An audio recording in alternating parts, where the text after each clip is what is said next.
Well, welcome to the Draft Professor, everybody. We are doing summer scouting here with Brian Maafi. And Brian is going to go through his top 20 edges. So, Brian, welcome to summer scouting. Would you like to share with everybody what you're seeing with the edge class so far? Yeah, it's just this 2026 class is interesting just kind of as a whole. We're seeing a lot more guys who are, how do I put it? It's a lot more projections. It's a lot more guys that are a lot of juniors, guys who are coming into their junior years that are being projected high, but they haven't reached there yet, I guess, or haven't reached their threshold or potential, whatever yet. So it's a lot of projection in this class. I'm noticing more than in the last few years. Maybe it's because pretty much all the COVID guys are gone. And so it's a lot of young kids in the class. Of course, a lot of them could get them going back because of NLI and stuff like that. So I have a lot of juniors on my list. So this list could be completely different in a few months. And I think, of course, as I said in previous videos, we're trying to find a middle point between film and projections with these players. But at least right now, my number one guy I'm projecting to be my number one edge is TJ Parker from Clemson. He's not even 21 yet. He'll be 21 in September. So again, a young guy. His speed to power is there for sure. Definitely there for sure. He's a pretty good run defender too already. But again, needs to show some improvement in his moves. And but yeah, so again, like I said, I'm projecting him to be up there, 6'3", 265, so a big guy, athletic, has good length, has all the potential to be could be top 5 pick easily if he hits his potential. Next guy, again, somewhat similar situation, different player, of course, different skill set. Keldrick Falk from Auburn, 6'6", 270, kind of that big, long guy, athletic mover, more of your edge bender compared to Parker, at least. Not that he's super bendy, but has more bend than Parker. Again, he was listed at 285 last year for some reason. I don't think he was 285. The 270s they have him now, I think, is probably what he was last year. Again, it's with Falk. Again, it's just working on those moves, working on his pass rush plan, working on counters, working on stringing moves together, stuff like that. But again, he's shown different flashes. He had 9 sacks this past season, so it's just again him getting there. But yeah, I think again, like Parker, he could be a top 10 pick easily if he reaches potential. Again, another junior. My next guy I actually is again another projection. Will Health, junior from Clemson. He's one of the first transfers basically ever to go to Clemson. Transferred over from Purdue. 6'6", 265, so another kind of big guy. Long, athletic. He's another guy that's young. He's not even 21 yet. Won't be 21 until February, so he's pretty young. Didn't become a starter until this past year. So like I said, a little bit of projection. Like I said, only had like 6 sacks. So didn't have huge production, but again, he was at Purdue. Very little talent there at Purdue. So I think he was basically the guy. And so I think a lot of teams kind of zoned in on him. So it was a little bit harder for him to put up production, harder for him to produce. I think with Parker on this side, he could potentially put up big numbers this year. Probably not as athletic as Parker, but has a little more bend. I think can do a little bit more of everything. Not the upside as Parker, but again, a guy who could easily get into the first round. I think probably the last 15-ish picks of the first round because get in there. Again, like I said, of course, if he develops. Next guy is Ruben Bain Jr. from Miami, Florida.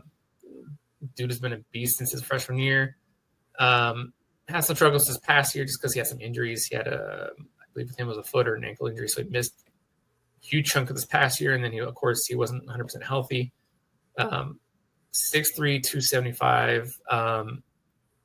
He is he's a pretty thick guy, pretty thick dude. Even just watching, he's a speed power rusher. He's not really going to really bend the edge much. I can even see him again being used up and down the line, being used as a especially on third downs. Then team moving him to 3 tech and just having rush from the inside because he's so big and strong. He's got a wide body. I almost wonder if he may end up moving inside sometimes just because he's such a big guy, big wide body. If he puts on like 10 pounds, 15 pounds, it ends up just moving inside to being a defensive tackle. But yeah, he's got the powers there. The explosion is there for him to be a really good pass rusher. My next guy, Gabe. I believe it's found Gabe Yakus. I thought it was pronounced Aukis. I thought the J was silent, but okay. I could be wrong. I'd have to go back and double check, but I thought I saw it was Aukis. But anyway, from Illinois, 6'3", 270. Kind of another power rusher, speed to power type guy. Not super bendy, but is okay bend. He's not like terrible, but he's not stiff or anything like that. He really came along this past year. I was actually surprised he went back. Had 8 sacks this past year with like over 40-something pressures. Really was able to show something. How do I put it? Illinois is even at times asked him to drop into coverage, and he actually looks okay dropping back. So I think if you could even put him in a 3-4 and have him zone drop, and I think he'd be okay. But again, a good, talented guy, not super talented, not elite talent, but he's got some pretty good skill set there. He's got a high floor. I think he's probably likely day 2 guy. But yeah, it's one of my guys I like a lot. I think I liked him for a couple of years. Next, Mateo Ulungle, obviously the brother of DJ Ulungle. He's at Oregon. Another guy, actually, I think I have him that far down right now. He's at my 6th right now. But again, if he hits his potential, his upside or whatever, he could easily be 2 or 3. Despite being that big, he's got pretty good bend, actually. He can really bend the edge, and he likes to bend the edge. He likes to work the edge. He likes to use his dip and rips and stuff like that. Had 9 sacks this past year. I would like to see him try and use his power moves more, speed to power, and a stab and stuff like that, because he's got power in his body. You've seen it, but he doesn't use it as much. But again, if he incorporates that into his game, I think that could really move him up on the boards and stuff. I think he's likely a first round pick anyway if he comes out, because again, another junior. But if that happens, I think he's likely first round pick anyway, regardless. Another guy is a little bit of a sleeper for me, Cleb Lubin from Louisville.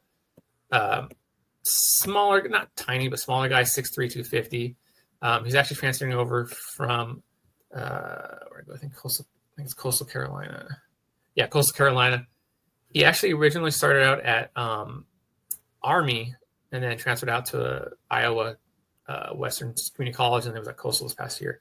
So he moved around a little bit, but he finally came around this past year. He actually probably had 10 sacks, which doesn't surprise. Hasn't gotten as much talk, I should say, as far as all the talk, all the guys come from the transfer portal, all that stuff about big impact guys. He hasn't gotten as much talk, which I'm surprised.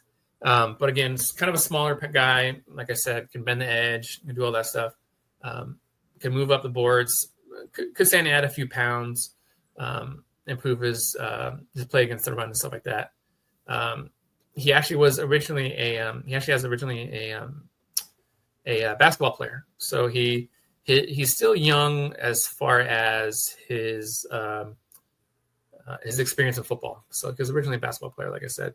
So upside still there. You have to think that there's still some stuff he can learn. He can prove that, just because he doesn't have the football background. A lot of these guys have been playing since they were 6-7 years old.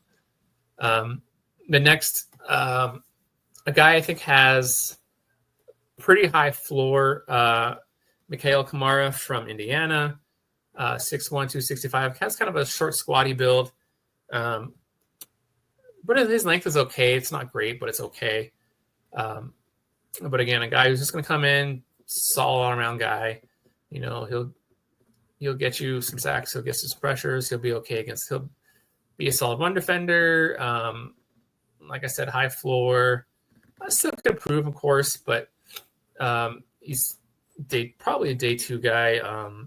I don't think he's going to move up in the first round, but a day 2 guy. Another guy I like, again, this is kind of a projection, is Isaiah Smith from SMU.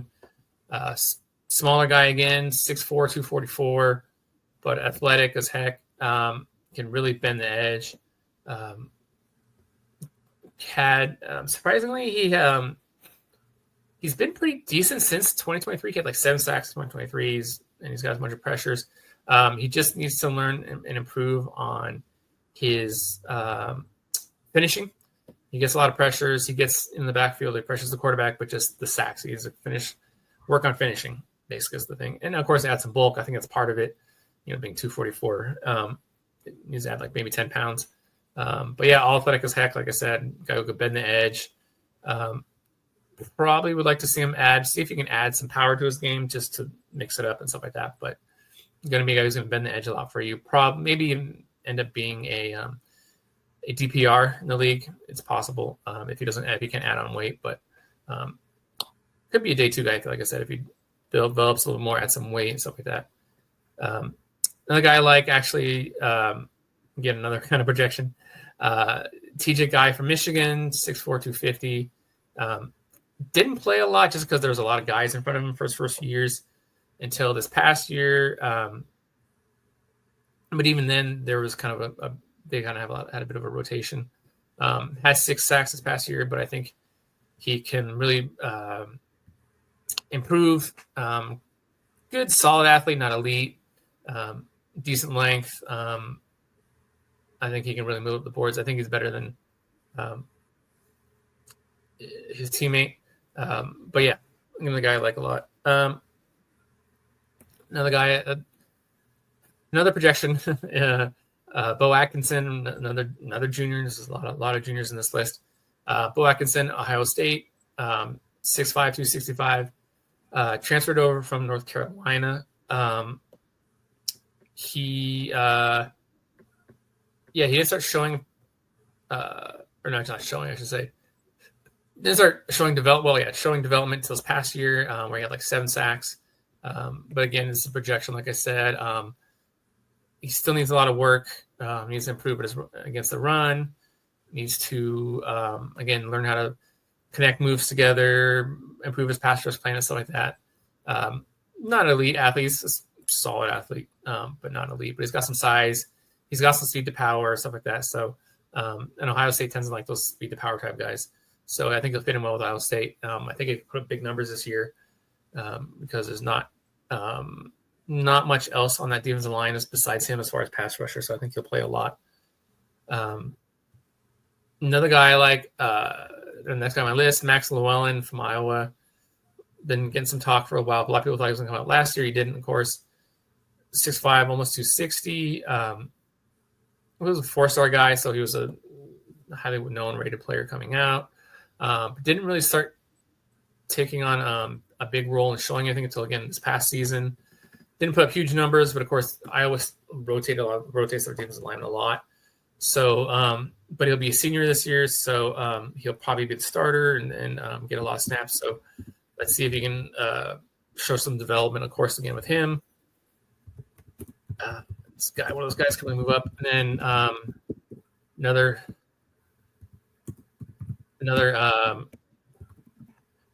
freaky guy that there we go. Sorry, I lost my thing here. Another freaky guy here. A lot of people have been talking about Anto Saka from Northwestern. Really super athletics, but just really raw. Just really needs a lot of work and development as a pass rusher. But I mean, the talent is there, potential is there. 6'4", just under 250, 247. Has pretty good length too, actually too. So again, like the numbers, the counting numbers are not there. He had just 2 sacks this past year and had 5 sacks the year before. So doesn't have the numbers. If you're looking for a box score guy, that's not him, at least right now. But the film there, it shows there's the potentials there. He could really, if he has a big year, again, a redshirt junior. So if he doesn't, he could go back for his redshirt senior year. So we'll see. But another guy that can move up a lot. Another guy I like actually who bit of a sleeper. Actually, no one's probably. I wouldn't be surprised. I wouldn't be surprised if no one's mentioned him as Wesley Williams from Duke. 6'3", 265. Pretty big guy. Not a kind of okay athlete, not elite athlete. But again, pretty young guy. Actually, he'll be 21 at the end of September, so still a pretty young dude. Redshirt junior, so of course could end up going back too. But a guy who can move up the boards again, like I said, and he has a family, number of family members that play football, so he has that football background, that family, that what do you call the bloodlines. So, and he actually came along this past year, had 6 sacks, was his first year as a starter. I think he's got pretty good strength, speed to power, stuff like that. Again, like I said, he's a redshirt junior, so needs some development, stuff like that. One of the few seniors in this class, or this group, at least in my list, Tyreek Sapp from Florida. Big dude, just under 6'3", 275. So again, like I said, big dude. Kind of one of those high floor, low ceiling type of guy. He's physically plays strong. He plays hard, plays through the whistle. He's a pass rusher for the most part. He'll get some sacks, but that's not really his quote unquote game. Just a kind of solid all around dude. It could be a rotational defensive end for you. You could even start, but I think I wouldn't play him every down. I think he has a rotation there a little bit. Another guy I like that could actually teammate Ulungle, Titum. I forgot to look up how to pronounce his name, but Titum Tuoti from Oregon. Not the freaky athlete that Ulungle is, but a pretty decent athlete. And he is, what's the word I'm looking for? He is more refined than Ulungle. You see him trying to set guys up, trying to set moves up, trying different moves, stringing stuff together, he's more advanced. He's a lot more advanced. Athleticism is not there as far as Ulungle. He's an okay athlete. He's not a bad athlete. His bend is okay, not great for a smaller guy, but a guy that could be a day 2 guy that can come in again, be a solid producer for you. Could come to the league, be a 8-10 year starter, but not like a Pro Bowler type of guy. Give you 8 sacks a year type of thing. Another guy I like, actually also from Duke, Vincent Anthony Jr. He's actually going to be a senior, and he just turned 21 a few months ago, so he's kind of young. He's a true senior, but different body type than Williams, 6'6", 250, so he's kind of this long athletic type guy. Again, another guy who didn't play a lot really up until this past year, but he had a bunch of pressure. He really flashed on film as a pass rusher. Only had 5 sacks, but again, a guy that I could really see moving up the boards this year if he kind of puts it all together, type of thing. Not a first round type of guy, but probably a day 2 type of guy if he can put it all together. And then last guy on this list, again, another guy who has a lot of potential, but just hasn't gotten there. Danny Dennis-Sutton from Penn State. I know some people really like him. Some people have him in their top 5. But at least right now, I don't see it. I know he was a 5-star kid. I think that's part of the reason why he gets some of the hype. But I feel he's one of those off the bus, all world number 1 off the bus team guys. But he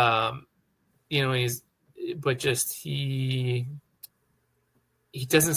He's how do I put it?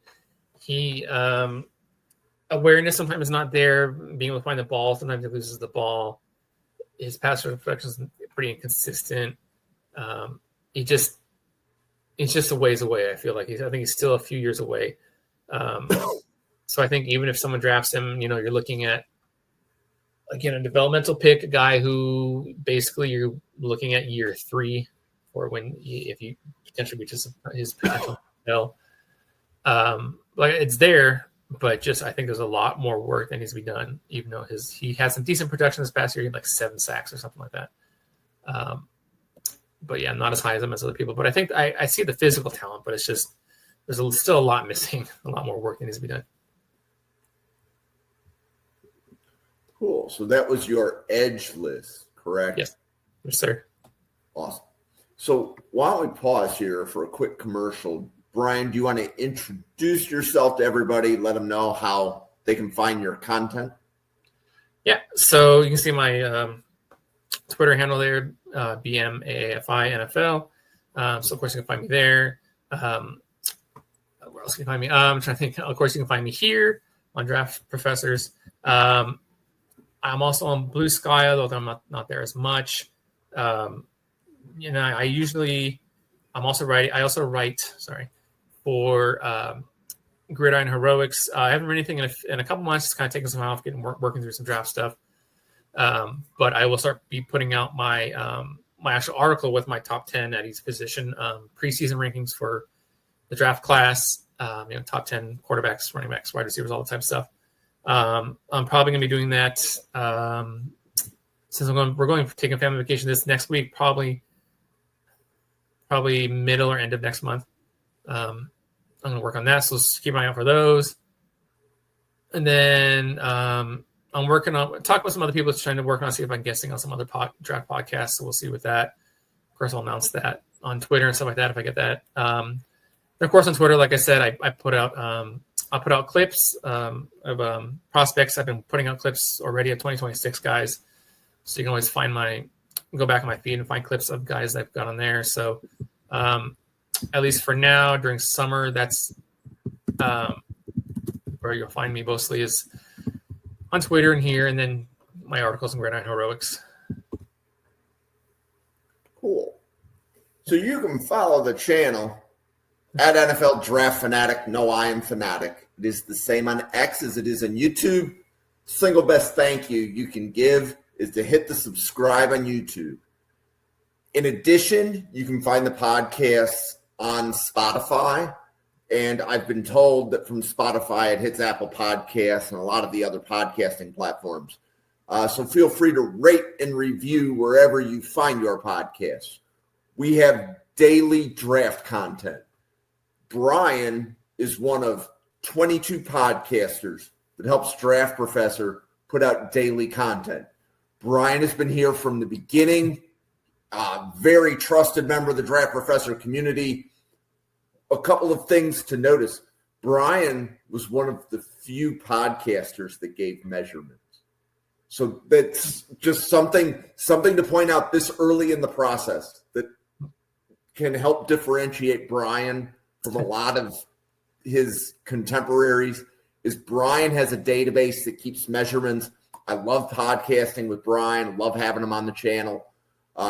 You'll be able to catch Brian on Sundays on Draft Professor. But like I said, we will have content every other day of the week.